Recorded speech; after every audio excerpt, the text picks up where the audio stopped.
이 시간에는 여호수아 3장 13절부터 17절 말씀까지 읽었습니다. 오늘은 여호수아서 6번째 시간으로 부제목은 어떻게 요단을 건널까요? 입니다. 어떻게 요단을 건널까요? 이스라엘 백성들이 이제 가나안을 눈앞에 두고 가나안 땅에 들어가기 전에 마지막으로 남은 문제가 바로 요단강을 건너가는 문제였습니다. 그런데 지난주에 말씀드린 바와 같이 요단강은 다른 때보다도 물이 더 많아서 깊이가 3m 내지 4m나 돼요. 요단강의 강폭이 30m나 돼요. 그런데 하나님의 말씀이 제사장들이 하나님의 언약궤를 메고 요단강에 들어가래요. 이거는 우리 인간적으로 생각하면 빠져 죽으라는 말이죠. 그러나 하나님의 말씀대로 제사장들이 언약궤를 메고 요단강에 들어갔더니 넘실거리던 요단강 물이 저 멀리 상류 쪽 24km 떨어진 아담 성읍 변방에 쌓이고, 그 다음에 이 아래에 있던 물들은 저 아래로 염해로 다 흘러가서 땅이 나온 거예요. 이스라엘 백성들에게 있어서 요단강을 건너가는 것이 과제였던 것과 마찬가지로 오늘 저와 여러분에게도 마찬가지입니다. 저와 여러분이 살아가는 이 세상에는 마귀의 견고한 진이 얼마나 많은지 몰라요. 그래서 어떻게든지 저와 여러분의 믿음을 무너뜨리려고 하고, 예배드리지 못하게 하고, 기도하지 못하게 하고, 이런 견고한 진들이 많아요. 그래서 저와 여러분은 이 악한 영과 더러운 영과 싸워서 물리치면서 믿음도 지켜야 되고 하나님께서 맡겨주신 사명도 감당해야 되는 이 영적인 과제가 있어요. 그런데 이렇게 사는 것을 뭐라 그러냐? 영적 전쟁이라 그래요. 저와 여러분이 이 영적 전쟁을 싸워 이기는 것이 바로 오늘 본문에 나오는 이스라엘 백성이 요단강을 건너는 것과 같다 볼 수 있습니다. 그러면 어떻게 해야 이스라엘 백성이 요단강을 건너갈 수 있으며, 어떻게 해야 저와 여러분이 내 앞에 있는 정말 때로는 너무나도 감당할 수 없을 것 같은 그 문제, 그 과제를 해결해 나갈 수 있을까? 오늘 그 문제를 좀 살펴보려고 합니다. 자, 첫 번째, 우리가 요단강을 건너가려면 첫 번째로 어떻게 되냐? 당장 시작해야 돼요. 당장. 자, 본문 15절부터 16절까지 보겠습니다. 시작. 요단이 곡식 거두는 시기에는 항상 언덕에 넘치더라. 궤를 맨 자들이 요단에 이르며 궤를 맨 제사장들의 발이 물가에 잠기자 곧 위에서부터 흘러내리던 물이 그쳐서 사르단에 가까운 매우 멀리 있는 아담 성읍 변두리에 일어나 한 곳에 쌓이고, 아라바의 바다 염해로 향하여 흘러가는 물은 온전히 끊어지매 백성이 여리고 앞으로 바로 건널세. 우리는 흔히 기도하면서 이렇게 하나님과 타협을 합니다. 하나님, 내 앞에 있는 요단강 물이 내 눈앞에서 갈라지면 내가 건널 것이고, 안 갈라지면 못 갑니다. 이렇게 기도해요. 문제 해결해 달라는 거죠. 그런데 요단강을 보니까 요단강이 그렇게 갈라지는 게 아니더라 이 말이에요. 어떻게 할 때 갈라졌느냐? 제사장들이 분명히 자기들 눈앞에서 물이 넘실대는 걸 보면서도 하나님의 언약궤를 메고 하나님이 말씀하신 대로 요단강으로 들어갔습니다. 그렇게 들어가고 나니까 그때서야 요단강이 갈라지더라 이 말입니다. 무슨 뜻입니까? 요단강은 움직일 때 갈라진다. 요단강은 행동할 때 갈라진다. 많은 순간에 우리는 환경을 바꿔달래요. 그러면 움직이겠대요. 내 눈앞에 내가 눈을 딱 뜨면, 전 그런 기도 많이 했어요. 하나님, 내가 눈 딱 뜨면 문제 해결되게 해주십시오. 근데 눈 딱 떠도 그대로예요. 예. 성경은 먼저 움직이라 이 말이에요. 움직여라. 어떤 사람이 요단강이 갈라지는 기적을 맛볼 수 있습니까? 하나님을 신뢰하여 하나님의 말씀에 순종하여 요단강에 들어간 사람이 하나님의 기적을 맛볼 수 있습니다. 우리가 예를 들어 볼게요. 서울에서 부산까지 가는데 밤에 가요. 밤에. 자, 근데 이 차 라이트가 한 번에 서울에서 부산까지 쫙 비춰주는 거 아니잖아요. 예? 여러분, 자동차의 라이트 빛은 기껏해야 50m, 100m 비춰줍니다. 그래가지고 이 차가 그만큼 가잖아요. 그러면 이 라이트 빛은요 계속 그만큼 비추는 거예요. 그거 보고 따라가는 거예요. 그렇게 서울에서 부산까지 가는 거죠. 하나님께서 우리를 인도하시는 것도 처음부터 끝까지 다 알려주시고 보여주시고 가라 그러는 게 아니에요. 여러분, 하나님께서 이스라엘 백성을 가나안으로 보내실 때 뭐라 그랬어요? 다 알려주셨어요? 어디서 몇 박하고 어디로 가고 알려주셨습니까? 아니요. 이만큼 가면 그 다음 인도해 주시는 거예요.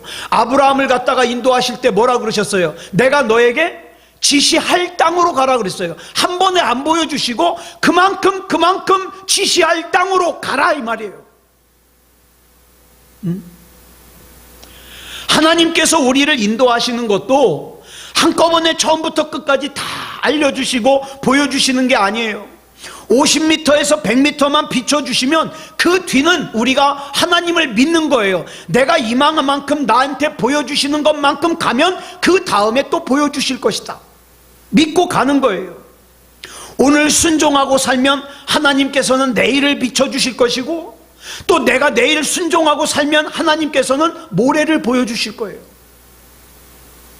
그러니까 우리 마음속에 가져야 될 생각은 뭐냐? 하나님은 나를 사랑하시는 분, 하나님은 절대로 나를 실망시키지 않으시는 분, 하나님은 나에게 가장 좋은 것 주시는 분, 이것만 믿으면 나한테 지금 보여주시는 50m, 100m 그냥 가면 돼요. 미국 LA에서 목회하시는 맥머너스 목사님이라는 분이 있어요. 이 목사님이 심호하시는 교회가 모자이크 교회라는 교회인데, 이 어윈 맥나머스 목사님이 지금으로부터 17년 전에 코뿔소 교회가 온다라는 이런 책을 썼어요. 제목이 아주 멋있죠? 힘이 있어 보이죠? 코뿔소 교회가 온다. 이 책을 보니까 왜 이 목사님이 교회를 코뿔소에 비유했냐? 여러분, 코뿔소라는 짐승은요 시력이 나빠서 9m 앞밖에 못 본대요. 멀리 못 본대요. 9m 앞만 본대요.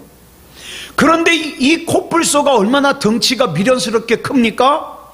이 코뿔소가 막 달리면 속도가 시속 48km래요. 빠르죠? 사람들이 잘못 생각하기를 이 코뿔소는 덩치가 크고 다리가 짧기 때문에 달리기 시합하면 내가 얼마든지 이길 수 있다 이렇게 생각하는데 안 그렇대요. 막 차도 쫓아옵니다. 차도. 자, 코뿔소는 내가 9m 앞밖에 보지 못하지만 자기는 그 눈앞에 보이는 9m를 향해서 시속 48km로 달려가는 거예요. 돌진하는 거예요. 그래서 이 모자이크 교회가 자기 교회를 코뿔소 교회라고 하는 이유가 이런 거죠. 기도 제목이, 하나님 우리에게도 9m만 보여주십시오. 그러면 시속 48km로 달려가겠습니다. 이 말에는 무슨 뜻이 담겨져 있습니까? 나 하나님 신뢰합니다. 하나님께서 나에게 무슨 말씀을 하셔도 나는 순종하겠습니다. 우리 교회는 돌진하는 교회입니다. 이런 뜻이 담겨져 있는 거죠. 저는 우리 교회 성도들도 이런 코뿔소 성도가 되길 바라요. 우리 눈으로 볼 수 있는 것은 작지만 하나님을 신뢰함으로 하나님의 말씀에 순종해서 돌진하는 신앙. 그런데 코뿔소가 그렇게 달려가는데 갑자기 장애물이 나오면 어떻게 할까요? 코뿔소는요, 장애물이 나오면요 그냥 부수고 돌진합니다. 이게 바로 성도의 능력이라는 거예요. 장애물이 없는 것이 아니라 그 속도 때문에, 그 힘 때문에 장애물을 뚫어버리는 거죠. 그런데 자기가 굉장히 영리하다고 생각하는 사람은 미리 계산합니다. 미리 계산해보고 될 것 같으면 가고 안 될 것 같으면 안 가고. 그런 사람들의 특징이 뭔지 아십니까? 별것도 아닌 장애물이 나타나잖아요. 겁나서 못 가요. 그러므로 다 보여줘야만 가겠다고 하지 말고, 하나님께서 나에게 요단강으로 들어가라고 하셨으면 그냥 들어가는 겁니다. 일단은 예배를 중요하게 여기고, 기도를 중요하게 여기고, 하나님께서 나에게 하신 말씀을 중요하게 여기고, 신뢰하고 순종하고, 그러고 나아가는 거죠. 이 다리 중에 참 희한한 다리가 있죠. 끈으로 이렇게 붙들어 올린 다리가 있습니다. 이런 다리를 뭐라 그러냐? 현수교라 그래요. 현수교. 현수교 중에 제일 유명한 다리가 미국 샌프란시스코에 있는, 한자로는 금문교라 그래요. 영어로는 골든 게이트 브리지라 그래요. 자, 이 다리가 언제 만들어졌냐? 1937년에 완공이 됐어요. 그런데 이렇게 보면은 저 줄이 별로 굵어 보이질 않죠? 저 위쪽에 있는 저 줄이요, 굵기가 제 키보다 더 굵어요. 어마어마합니다. 그러면 지금이야 뭐 크레인이 있으니까 크레인으로 들어 올리면 되겠지만, 이 당시에는 크레인이 없었어요. 제가 이 다리를 만든 얘기를 갖다가 책에서 읽으면서 굉장히 감동을 받았습니다. 여러분, 이 다리를 만들기 위해서 제일 먼저 한 것이 뭘 것 같아요? 이 다리를 만들기 위해서 이쪽과 저쪽의 거리가 얼마나 되느냐? 2740m예요 2km 740m. 자, 근데 이 거리에서 저쪽으로 연을 날려요. 연을 날려요. 자, 그래 연이 날아갔습니다. 저쪽에서 이제 연을 잡았습니다. 그 줄 끝에다가 뭐를 갖다가 묶었냐? 가느다란 철사를 묶어요. 가느다란 철사. 여러분, 가느다란 철사도 2740m를 가면 무거워지겠죠? 자, 그래서 끊어지지 않을 만큼의 아주 가는 철사를 묶어서 잡아당겨요. 그 다음 그 철사에다가 조금 더 굵은 철사, 그 다음 그 철사에다가 조금 더 굵은 철사, 점점 굵어지겠죠. 그러다가 마지막에는 제 키보다 더 굵은 케이블이 거기에 묶여가지고 끌어당겨지는 거죠. 자, 그 굵은 케이블의 시작이 뭘로 시작됐어요? 가느다란 연줄로 시작이 됐습니다. 우리 인생도 마찬가지예요. 처음부터 거창하게 큰일 이루는 게 아니에요. 여러분 잘 아시는 욥기 8장 7절 말씀에 뭐라 그랬습니까? 시작. 내 시작은 미약하였으나 내 나중은 심히 창대하리라. 저는 이것을 이렇게 바꿔서 말하고 싶어요. 내 시작은 연줄이었으나 내 나중은 내 키보다 더 굵은 케이블이 되리라. 여러분, 연의 줄같이 작은 것으로 시작되지만, 그러나 그 믿음으로 말미암아 큰 능력이 딸려오게 된다. 그러니까 저와 여러분은 절대로 중간에 포기하면 안 돼요. 절대로 중간에 낙심하면 안 돼요. 내 믿음이 살아있는 한 이 믿음의 작은 가느다란 줄 끝에는 반드시 그 굵은 케이블이 끌려오게 돼 있어요. 우리는 그렇게 기도하면 되죠. 하나님의 때에 하나님의 뜻을 이루시옵소서. 내가 그 일에 쓰임받기를 원하나이다. 이렇게 기도하면 돼요. 자, 여호수아서 1장 3절 보겠습니다. 시작. 내가 모세에게 말한 바와 같이 너희 발바닥으로 밟는 곳은 모두 내가 너희에게 주었노니. 하나님께서 약속의 땅을 주셨습니다. 근데 약속을 받았다고 다 내 땅입니까? 아니요. 내 발로 밟아야 내 땅입니다. 하나님께서 저와 여러분을 사랑하십니다. 그래서 좋은 것 주시기를 원하십니다. 그래서 많은 약속들을 주셨습니다. 문제는 밟아야 그 약속이 내 것이 됩니다. 그래서 우리가 요단강을 건너기 위해서 필요한 것이 뭐냐? 머뭇거리지 말고, 이게 될까 의심하지 말고 지금 당장 움직여야 돼요. 기도하라 그랬으면 기도하고, 붙들라 그랬으면 붙들고. 예. 그 다음 요단강을 건너기 위해서 두 번째로 필요한 것이 뭐냐? 희생의 대가를 지불하라 이 말입니다. 본문 15절 보겠습니다. 시작. 요단이 곡식 거두는 시기에는 항상 언덕에 넘치더라. 궤를 맨 자들이 요단에 이르며 궤를 맨 제사장들의 발이 물가에 잠기자.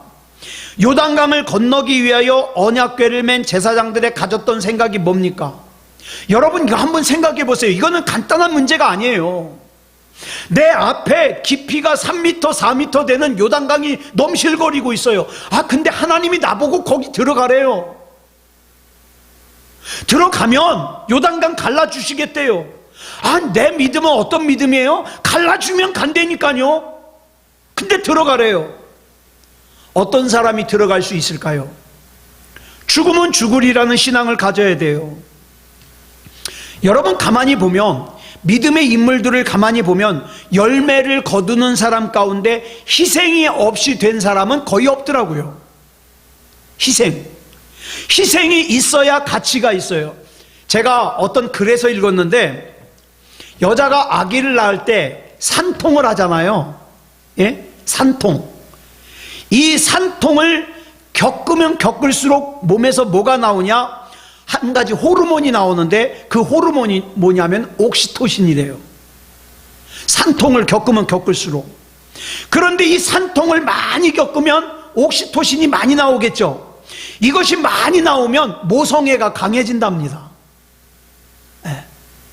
그래서 여러분, 산부인과 의사들이 그래요. 나 아픈 거 싫어. 그래가지고 배 갈르고 탁 낳잖아요. 수술해가지고 나면 모성애가 적대요. 막 몇 시간 산통을 해가지고 자연분만을 하잖아요. 그럼 어이구 내 새끼가 되는 거예요. 어이구 내 새끼가. 예. 이 모성애를 자극하는 호르몬이래요. 게다가 아기가 태어났을 때 아픈 아기들 있잖아요. 내 새끼가 아픈 아이가 있으면 이 엄마 몸에서 또 옥시토신이 분비가 된대요. 그래가지고 어떤 자식보다도 그 자식이 더 마음이 가는 거죠. 예. 10손가락 깨물어서 안 아픈 손가락이 없지만, 자고로 부모 마음은 어때요? 제일 약한 자식에게 마음이 더 가는 겁니다. 예. 그래가지고 이 아기가 어쩔 때 보면 제3자가 볼 때는 아이고 저렇게 힘들게 낳아가지고 어떻게 또 애를 갖다가 안아? 근데 엄마는 안아요. 왜? 옥시토신이 나오니까. 내 새끼를 품에 안고 어떡합니까? 얘가 내 자식이냐고 울죠. 감동하죠. 옥시토신이 나오니까. 남녀간의 사랑에서도 옥시토신이 나온답니다. 사랑해서 결혼하는 게 아니라 배경, 조건을 보고 결혼하잖아요. 옥시토신이 안 나와요. 그러면 어떻게 됩니까? 조금만 마음에 들지 않으면 도장 찍어, 헤어지는 거예요. 그런데 어떻습니까? 정말 사랑하는 마음이 절절하잖아요. 옥시토신이 나오는 거예요. 그러면 어떻게 해요? 다 이뻐요. 다 사랑스러워요. 옥시토신이 나오질 않으니까 희생하려고 안 해요. 옥시토신이 나오질 않으니까 자꾸 계산을 합니다. 희생이 뭡니까? 땀 흘리는 거예요. 희생이 뭡니까? 눈물을 흘리는 거예요. 희생이 뭐예요? 피를 흘리는 거예요. 이것이 있어야만 열매를 거둘 수 있다 이 말이에요. 마태복음 13장 44절을 우리 같이 보겠습니다. 시작. 천국은 마치 밭에 감추인 보화와 같으니 사람이 이를 발견한 후 숨겨두고 기뻐하며 돌아가서 자기의 소유를 다 팔아 그 밭을 사느니라. 옛날에는 전쟁이 많았잖아요. 요즘에는 이렇게 은행 같은 데 맡겨놓으면 되지만 어디 은행이 옛날에는 그렇습니까? 그러니까 보물을 주로 어디다가 숨겨놓냐? 밭에다 숨겨놔요. 밭에다. 그랬는데 전쟁의 피난을 갔다가 돌아오지 못하는 경우가 많잖아요. 옛날에는. 그러면 어떡합니까? 밭에다 숨겨놓은 보물은 아무도 모르는 거예요. 자, 그러다가 가끔 가다가 다른 사람이 그 밭의 주인이 돼가지고 밭을 파다 보면 어떻게 해요? 막 보물이 발견되는 거죠. 이렇게 발견된 보물은 땅 주인의 것이 돼요. 근데 어떤 사람이 밭을 갈다가 땅 속에 묻혀있는 밭 속에 묻혀있는 보물을 발견했어요. 그런데 문제가 있어요. 이 밭이 내 밭이 아니에요. 다른 사람의 밭을 잠시 빌려서 사용하는 거예요. 그런데 여기서 보물이 나왔다고 떠들고 다니면 밭 주인이 당연히 뭐라 그래요? 그거 내 끼다. 그죠? 달라고 그럴 거 아니에요. 그러니까 어떡합니까? 그 보물을 그대로 다시 숨겨놔요. 그리고 이제 두근거리는 마음으로 집으로 돌아갑니다. 그리고 끝났죠? 아니요. 그대로 끝나면 어떡합니까? 이제부터 이 사람이 해야 될 일이 있어요. 자기의 소유를 다 팔아. 뭘 만들어요? 그 밭을 살 수 있는 돈을 만들어요. 천국의 보물을 발견한 사람은 이 세상에서 내가 귀중하다고 생각하는 것들을 다 팔아 그 밭을 살 수 있습니다. 어째까 자존심이 문제냐? 내가 하늘나라에 내 거처가 있는데. 이까지 돈이 문제냐? 하늘나라가 내 집인데. 주님이 나오라 부르시는데 삽니다. 그런데 자, 이 보물을 본 사람은요 좋아 죽어요. 자다가도 혼자 막 웃어요. 보물만 생각하면. 우와, 아이고, 좋다 좋다. 예? 근데 사람들이 비웃어요. 제가 완전히 맛이 갔어. TV도 갖다 팔고 냉장고도 갖다 팔고 뭐 하려고 그러는지 모르겠어. 너무 열심히 일하다가 돌았나 봐. 속으로 말도 못하고 조금만 기다려봐라, 조금만 기다려봐라. 너희들 다 깜짝 놀랄 일이 있을 것이다. 왜? 나는 보물을 알거든요. 여러분, 신앙생활에 있어서도 이 보물을 아는 사람과 보물을 모르는 사람은 달라요. 다를 수밖에요. 그래서 기독교는 희생을 강조하는 종교가 아니에요. 아들, 딸 앞에다 놓고 너 교회 갈래 안 갈래 막 줘받고 억지로 끌고 나오고 그런 종교가 아니라고요. 그럼 뭐합니까? 가치 있는 걸 보여주는 거예요. 하나님을 잘 믿는다는 것이 어떤 것인지, 11조 생활하는 것이 어떤 것인지 이거 보여주는 거예요. 뭘로? 내 삶으로 보여주는 거예요. 예? 안 버리려고 그러는데 억지로 버리게 하는 게 아니라 더 좋은 거 보여주면 버릴 거 아니에요. 그래서 하나님 말씀이 중요한 거예요. 보여주잖아요. 그래서 보물을 알잖아요. 미치는 거예요. 미쳐요. 보물을 보니까 그 보물을 얻기 위해서 내가 가진 것들을 다 팔아도 하나도 아까운 게 아니에요. 보물이 있는데, 보물. 더 큰 가치를 위해서 낮은 가치는 버릴 수 있는 거예요. 이제 자, 보세요. 어떤 사람이 3만 원짜리 잠바를 입고 있어요. 근데 무작정 가가지고 그 잠바 벗어서 나 달라고 그러면 줘요?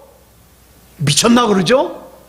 근데 60만 원짜리 최고급 거위털로 만든 잠바를 다 갖고 가서 이거 너 줄 테니까 그거 나 달라고 그러면 어떻게 해요? 얼른 벗어주죠. 그거예요. 신앙생활을 억지로 하면요 어쩔 때는요 짜증이 나잖아요. 귀찮잖아요. 그래서 하나님이 뭐라 그러셨어요? 맛보아 알지어다. 맛보아 알지어다. 맛을 보기만 하면 미쳐요. 미쳐. 더 좋은 걸 보여주면서 달라 그러면 금방 주잖아요. 그래서 진짜 성도는 희생할 수 있는 거고, 진짜 성도는 참을 수 있는 거고, 진짜 성도는 자존심도 내려놓을 수 있는 거예요. 왜? 더 좋은 걸 봤거든. 맛보아 알았거든요. 여러분, 호아킴, 이름이 좀 어려워요. 호아킴 대 포사다.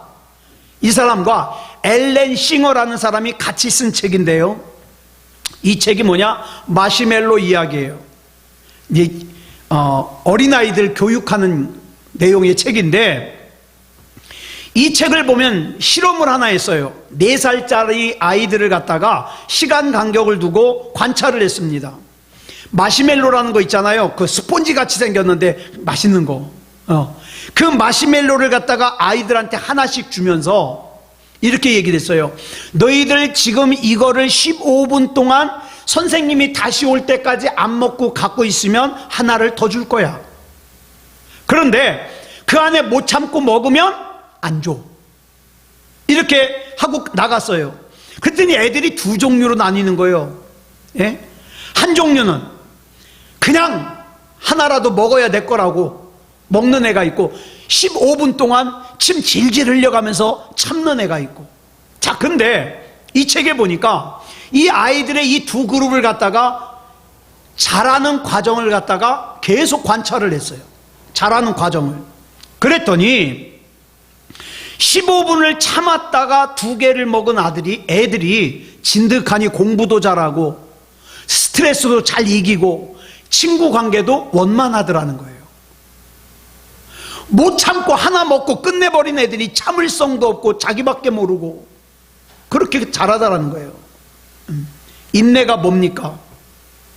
약속을 붙들고 지금 당장의 즐거움을 희생할 줄 아는 거, 이게 인내잖아요. 근데 이 인내하기 위해서는 약속을 신뢰할 수 있어야 돼요. 하나님을 내가 신뢰하니까 내 자존심 상해도 이길 수 있는 거예요. 내가 손해를 봐도 이길 수 있는 거예요. 사람들이 나를 바보같이 봐도 이길 수 있는 거예요. 왜? 더 좋은 보물이 있거든. 그죠? 여러분, 우리가 살다 보면 저는 그걸 많이 느껴요. 우리 앞에는요 다양한 마시멜로가 있어요. 이 마시멜로가 우리를 어떻게 유혹합니까? 하나님보다 자기를 선택하게 만들어요. 예배보다 마시멜로, 기도보다 마시멜로, 그 다음에 하나님을 사랑하는 것보다 마시멜로, 유혹합니다. 그런데 히브리서 12장 2절을 보니까 이렇게 말씀하고 있어요. 시작. 믿음의 주요 또 온전하게 하시는 이인 예수를 바라보자. 그는 그 앞에 있는 기쁨을 위하여 십자가를 참으사 부끄러움을 개의치 아니하시더니 하나님 보좌 우편에 앉으셨느니라. 예수님도 마찬가지예요. 지금 당장의 기쁨을 희생했더니 하나님의 보좌 우편에 앉으시더라. 우리는 예수님 믿는 사람 아니에요? 예수님 닮아가는 사람 아니에요? 예수님이 가신 길 따라가는 사람 아니에요? 그러면 이렇게 살아야죠. 지금 당장 눈앞의 즐거움을 위해서 예배를 떠나면, 지금 당장의 눈앞의 편안함을 위해서 기도를 떠나면 하나님이 쓰시는 큰 인물이 될 수 없다는 사실이에요.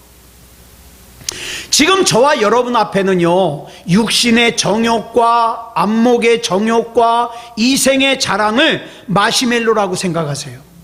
마시멜로. 하나님이 이거 참으래요. 참으면 더 좋은 거 주신대요.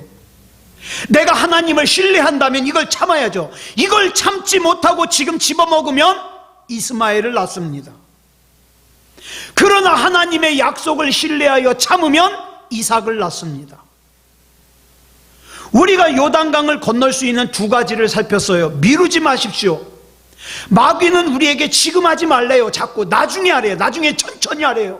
기도도 나중에 천천히 하고 예배도 나중에 천천히 하고 지금은 딴 거 하래요. 딴 거. 거기에 속으면 안 돼요. 두 번째로는 희생의 대가를 치러야 된다 그랬어요. 성경 어디에 봐도 너는 가만히 있기만 하면 다 편안할 거야 그러지 않았어요. 내 십자가를 지고, 내 십자가를 지고. 그 다음에 여기 또 성경에 보니까 이번에 새롭게 본 것이 뭐냐면 언약궤를 맨 제사장들이 요단강물에 발을 잠갔잖아요. 근데 위에서부터 흘러내리던 물이 그쳤다 그랬어요. 그러면서 뭐라 그랬습니까? 사르단에 가까운 매우 멀리 있는 아담 성읍 변두리에 그 물이 쌓였다 그랬어요. 그런데 거기까지의 거리가 얼마나 되느냐? 24km예요. 여기서 잠실이에요. 여러분, 잠실에서 물이 멈춘 게 여기서 보여요, 안 보여요? 안 보여요. 이게 문제예요. 안 보여요. 안 보이지만 하나님께서 물이 멈추게 하셨다는 것, 물이 그치게 하셨다는 걸 믿어야 되는 거예요. 안 보이지만. 지금 저와 여러분이 예배를 드리고 기도를 하면 그리고 미루지 않고 당장 하고 희생의 대가를 치르면 분명해요. 요단강 흐르던 물은 그칠 거예요. 예?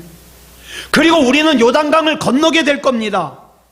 문제는 지금 당장 안 보여요.